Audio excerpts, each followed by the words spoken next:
Z4. Thank you. Thank you. It's not so aesthetic with my shoes in the background. That's okay. So welcome back to DWE, and you join me 49 miles away from 100,000 miles in a 23-year-old BMW Z4 with my wife and my dog. And I felt compelled at this juncture, as I drive down to Folkestone, not to get on the Eurotunnel, but to go and see family, to talk about the last 15 odd thousand miles which I've owned this car, what it's like, what it's been like, and I guess kind of, I don't want this to be a long video, but I kind of want it to be like a performance update on the car, because it's been through some ups and downs, I will say. First and foremost, the car was off the road for 2 years while I was starting my last business, and cars don't like to sit idle, to be honest. So it took some time, it took some coughing and spluttering to get it back to fine fettle, but gearbox service, that was critical. So if you're thinking of getting one of these or buying one, or you have one, before you get to 100,000 miles, I guarantee you will need to do a gearbox service, even if it doesn't come up, because the gearbox oil, though they say it's sealed for life, it's not worth keeping it in. The gearbox will struggle, and it's just good to keep that going for another 100,000. The gasket oil, BMWs like to leak oil because they just do that, and resealing the gasket will help improve and keep your BHPs, your precious BHPs. And then this one, 231, is critical for the enjoyment of the 3 litre. That's the whole point. That's the reason why you get it. What else can I say? I think in terms of its feel, generally, after 100,000 miles, I would say it feels still quite solid. But it does kind of, you know, there's some creaks. This is not, it's not a 5 Series. It's not a GT car, so it's not quiet. Is the camera, hold on, your grubby place. Can you just clean the camera? I can see your grubby fingerprint on it. Oh, that's way better. Oh my god. Okay, I apologize for the first part of this video being smudged.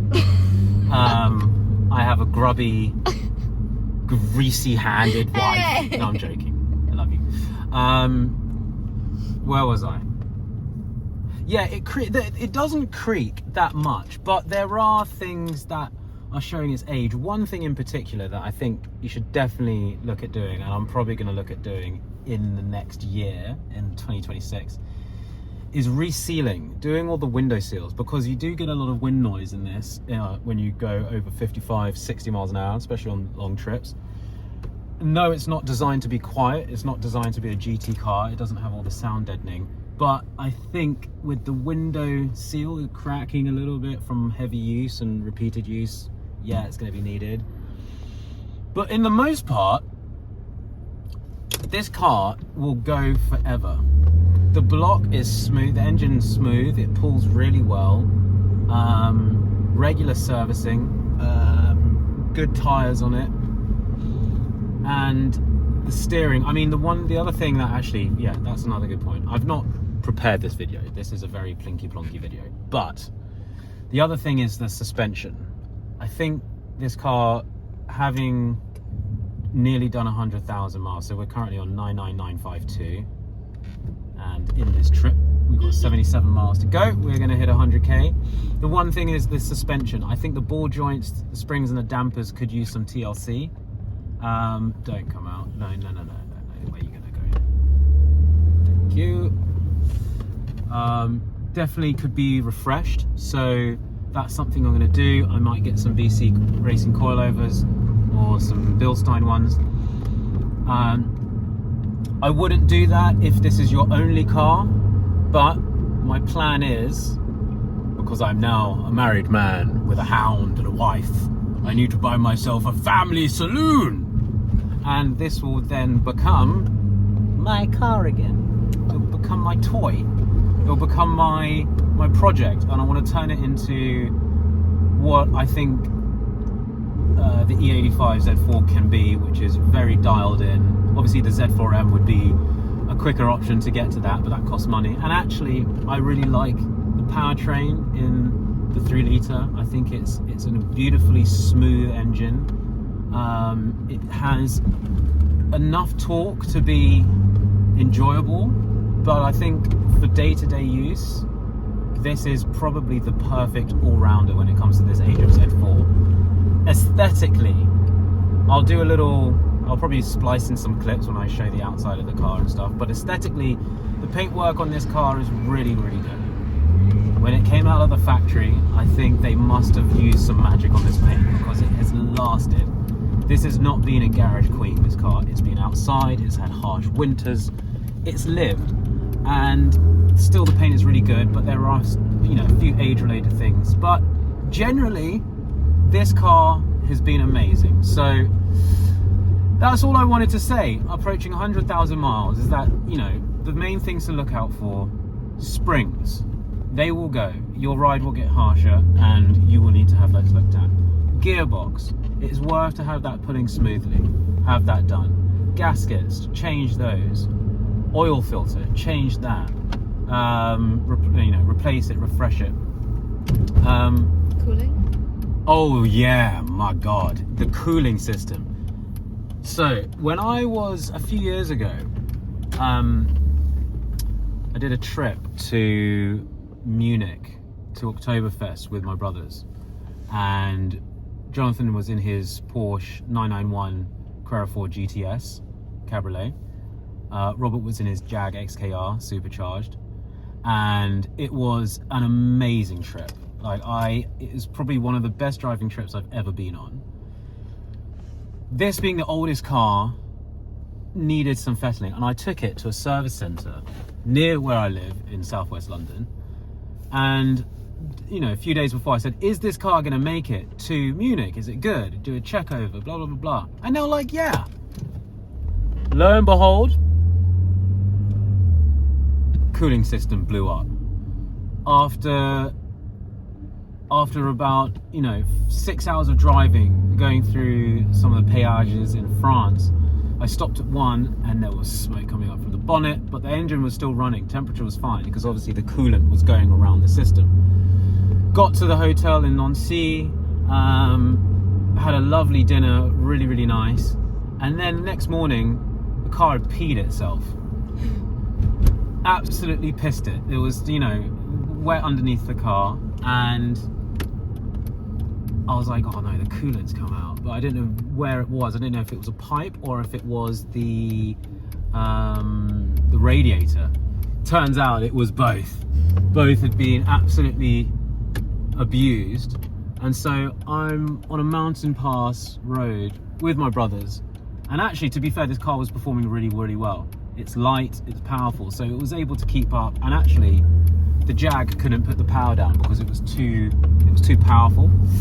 But what happened is that the car was overheating, so I had to nurse this car to a French garage on a Friday. Guy sitting around with a cat smoking cigarettes, sitting on the side of a scooter. And he looked at me and he said, "Oh la la, where are you trying to go?" And I said, "Munich." And he was laughing at me. But basically, he called his friend in the next town garage. They came over with some stop leak, and that stop leak plugged all the gaps. But I had to get the cooling pipes and the radiator replaced. That's a classic BMW thing, but please do that sooner rather than later, because that could have been a real disaster for me. I could have been stranded. It could have completely done the engine in. So that is a really major thing, because obviously the plastics get brittle and they don't, they have a little wear. So now 20 years on, there's better pipes and things. And also, sorry, the final thing, this is a very random video, but I hope you're taking notes. Brake lines. BMW used, I think it was steel brake lines, and these came out of the factory. And while they're really good, they rust and they corrode from the inside out, so they can get blockages. What I had done at my local mechanic and garage where my family home is in Cambridge, I had some copper ones put on, which, yeah, they can corrode on the outside, but they won't corrode on the inside. So if you can get copper brake lines put on, that will be really, really beneficial. And that is pretty much it. The amp has gone on the speaker, but that's about it. Look, I don't want to keep you. I hope this has been helpful. I'll splice in maybe some driving videos. I'll show you when we tick over 100,000. But if you're thinking about getting an E85 Z4, do not hesitate. Just whatever you do, don't get a 2.5 litre. It's not worth it. Just get the 3 litre. If you're gonna get a car this small, get a big engine and have a lot of fun. And turn DSC off when your wife's not in the car and your dog, because when you get the back out, it's a lot of fun. Oh, Z4! Oh, my friend. No, that's so cool. That is so cool. Oh, friend! Yeah. Question, is it a 3 litre? What do you think, Milo? Yeah, nice. I'm going to give them a hazard flash. What do you think, Milo? Look at shoes in the background. We are like the universe predicted it with Yeah, he knows what's up. He knows what's up. He's there. 100,000 miles, 100,000 smiles, and we've got probably 100,000 more to go. Are we there yet? No, we're not there yet. Sorry, that was premature. Come on! Do it! Do it! Yay! Woo! Congratulations, Z4. Thank you for all the smiles, all the good vibes. Don't drive and film like I'm doing, but only do it when you turn to 100,000 miles. What do you think, Milo? What do you think, Milo? I know, I'm so excited. Oh my god.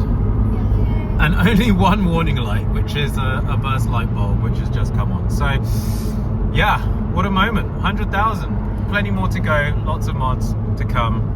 Happy days. See you on the next one, people. Bye.